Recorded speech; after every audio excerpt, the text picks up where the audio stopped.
Welcome back to the Garden with Joe and Holly radio show. Thank you for hanging out with us today. Hope your day is going well. Ours is not too bad so far. You've got some problems.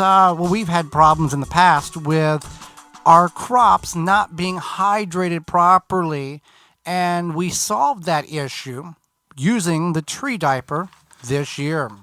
Yeah, before you want to think about watering, if your plants could talk, they would tell you how maybe at this point that they have a few complaints, and one of them might be If you haven't killed them because you didn't water them. about not being properly watered, either too much or too little. How do you water properly? What did you learn?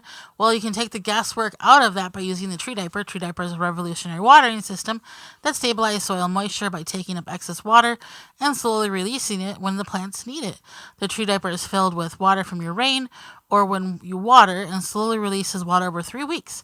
No pipes, hoses, or electricity needed.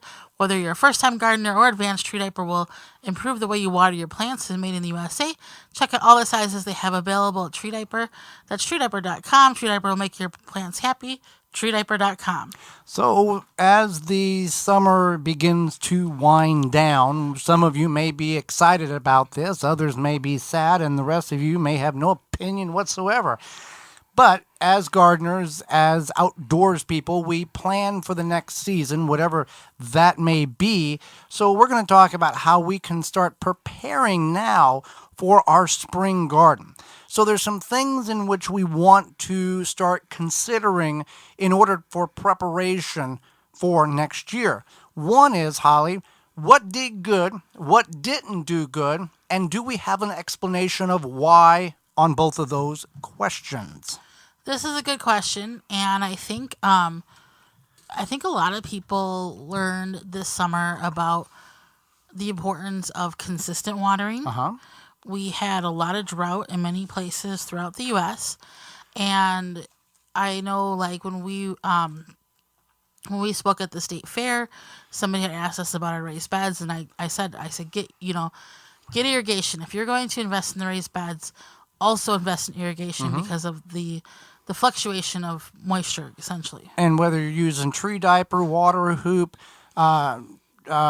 quick snap, drip works, based on the situation and the manufacturer, there are as sophisticated as, no matter where you're at in the world, you can push a little button on your phone and it will turn the water on, or as simple as going over and turning the faucet on and then turning it off in 20 minutes, or like the tree diaper, you don't have to really do anything for your plants to get hydrated. Right. And that's definitely something to keep in mind. I think another thing is soil test. Now, this wasn't something for us, but I know a lot of people, they're always asking, is a soil test worth it? Should I do this? And I think if you have to ask the question, like, do I need a soil test? The answer is probably yes. Yeah, you've got a plant that's doing something very abnormal, and it is sometimes because of a lack of nutrients in the soil or an abundance of nutrients, which is causing that plant to grow irregular. A lot of green foliage, not much fruit, potential too much nitrogen. A lot of other things can potentially cause the issues that you are seeing in your garden. Now, Holly, some people, I'm not naming names because I don't know names, but they will continue to practice the same method of gardening year after year, and the same results happen, and those results are not always good, but they continue to do that. What is that called? Insanity. There you go. Yeah. The definition of insanity is? Doing the same thing over and over and expecting different results. That's also a dating tip there for some of you. Yeah. If the same thing continues to happen, maybe you're the common denominator, not the person that you're trying to date. But that's a side note for a different time, different place. Right, exactly. But if you continue to, plant the tomatoes in this method, this procedure, and you still get crummy harvest, you need to figure out, maybe I'm doing something that I shouldn't be doing, and ask questions. And if you don't know the answer to a question, it's not a stupid question to ask. Right. I agree, especially when it comes to gardening. I mean, we even have issues that we have to sometimes do some research on. We've reached out to some very large names in the industry and said, Yeah. hey, here's what's going on. Can you help us? Because we are out of ideals and resources of why this is occurring. Right. So, so yeah, so that's something to keep in mind is that, And this is part of the rotation of crop problem potentially as well. yeah, you want to rotate your crops, especially crops like root. One is root crops, not necessarily like potatoes or carrots or anything like that, but onions, garlic, shallots, anything in that family. Leaks. Leeks, you want to rotate. I don't know why, but you want to rotate. I'm assuming that it must be something that like maybe they leave something back into the soil or some sort of situation like that. But you want to, yeah, you want to rotate those crops. Well, in our situation, we have 8, 10, 12 large raised beds. How does one rotate crops if they are dealing with a size such as a 4x4 raised bed or in ground 4x4 16 square feet where space is very, very limited in which you can't move it across the yard. You can only really move it 2 feet to the left. Right. So that is a good question. If you can't move it far, then you should just move it as you can. Don't put it in that same Just spot. don't put it in the same spot. So if you have like, say you have 6 rows that are right next to each other, just move everything over a row and then put that other end row to the front. You've done the best that you can Yeah. with with what you have to work with.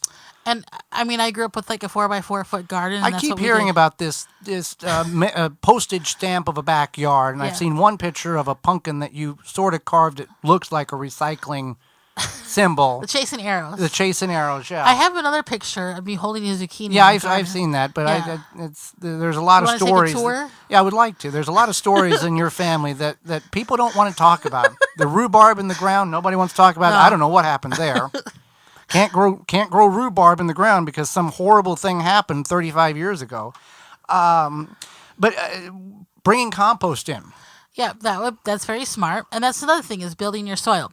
So maybe you're like, I'm having these issues and I've grown in the same spot for I've grown- 37 yeah. years and just threw a handful of fertilizer in at the time of planting every year.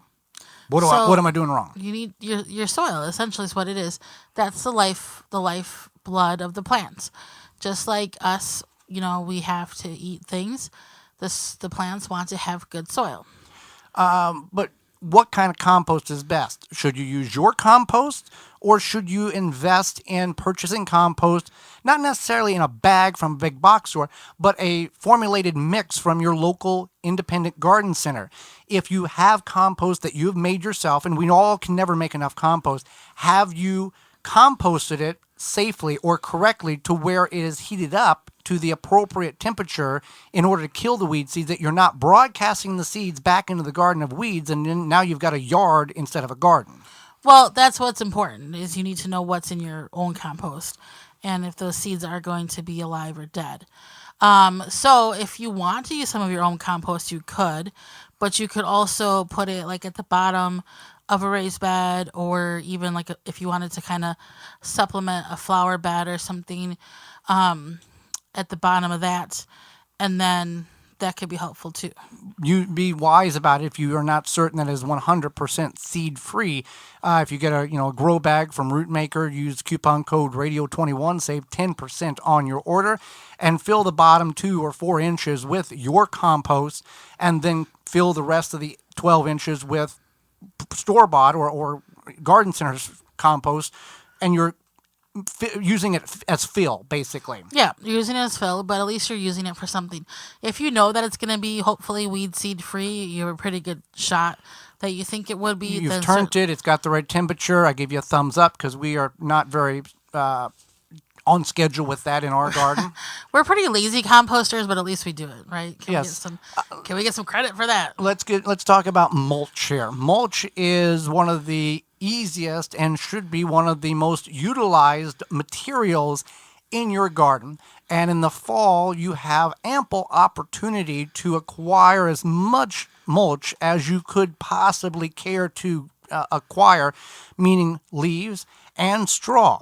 Now, the leaves we all know where the leaves come from, And what we have done and continue to do from ground garden transitioning to our raised bed gardens is acquire the leaves on our property as well as in the street and pour over top and hill over top and mountain over top of our raised beds by 2 or 3 foot in the fall. And by spring, that has broke down and, went from 3 foot to about a foot. And then that's as the season progresses, it feeds the soil, and by June you can't tell that we brought 65 40-gallon trash can fulls of leaves in because it's all fed back into the soil. Now we're not mulching at all, we're just dumping the leaves on the raised beds.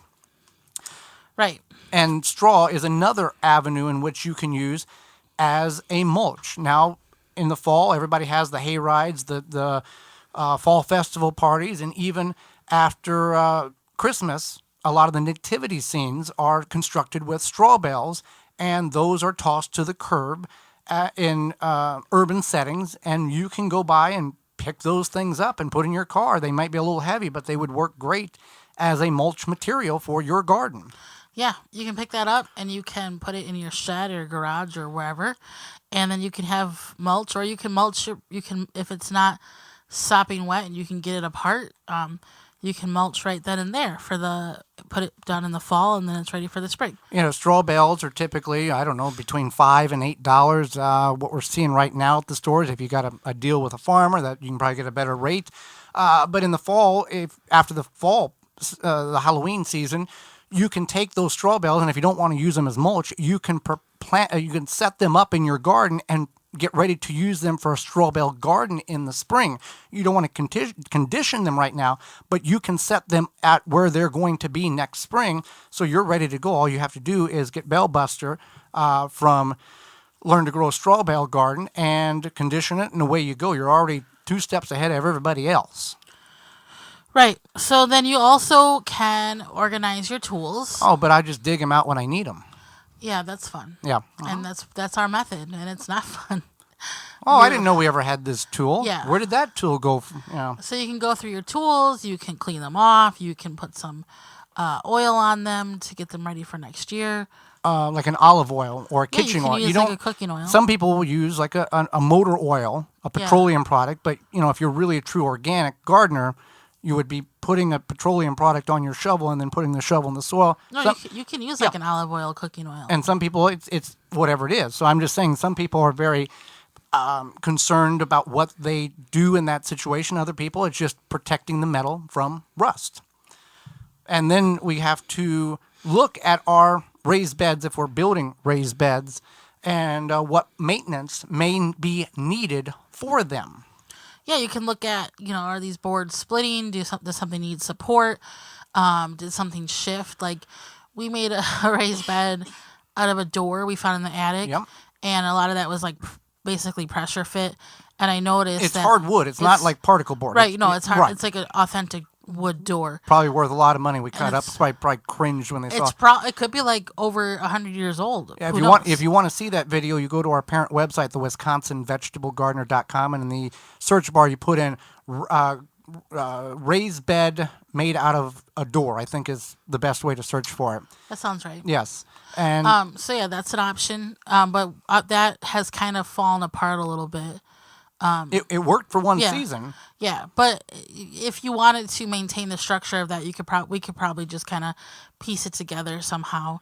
But it is an option. So if you have regular raised beds, maybe you need to replace a board. Maybe you need to, put some more nails in, or maybe you need to replace a portion of the board. Top off the beds. Top off the beds. Yeah. You might want to top off the beds in the spring, but if you put the leaves on top of the beds now, you can top them off and then put the leaves, and then you're already ready to plant in the spring. Well, speaking of preparation for the spring, summer is nearly over, Holly, and the kids are back in school, and the nighttime temperatures in some places are getting cooler, and for the rest of us, that time will come, and many of us have forgotten about our yard. Yeah, just because it's fall, we don't want to forget about our yards and those evil Japanese beetles. They may be gone, but they're not far. Not only did they feast on your roses and berries this summer, they laid eggs in your turf, so that they can start again next year. You want to take a stand with Phylum's Grub Gone. Grub Gone is a non-chemical BT product that targets scarab pests and their larvae.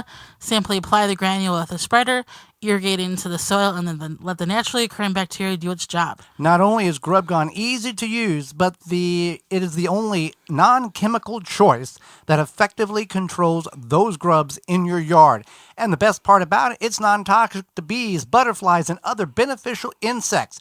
In fact, GrubGone has zero label restrictions when it comes to being used around flowers. So get your hands on some GrubGone from PhylumBioproducts.com, the natural choice. That's PHYLLOM bioproducts.com. Hey there, gardeners. Thanks for checking out this segment of the Gardening with Joey and Holly radio show. If you like what you've seen, you can search through the channel and find full in-studio videos of the entire show.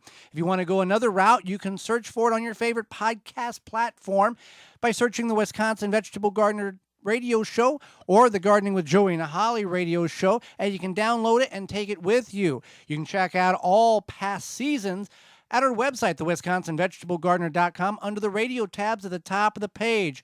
We thank you for joining us. We hope you've learned and enjoyed the show, the segment, and we'll see you next time.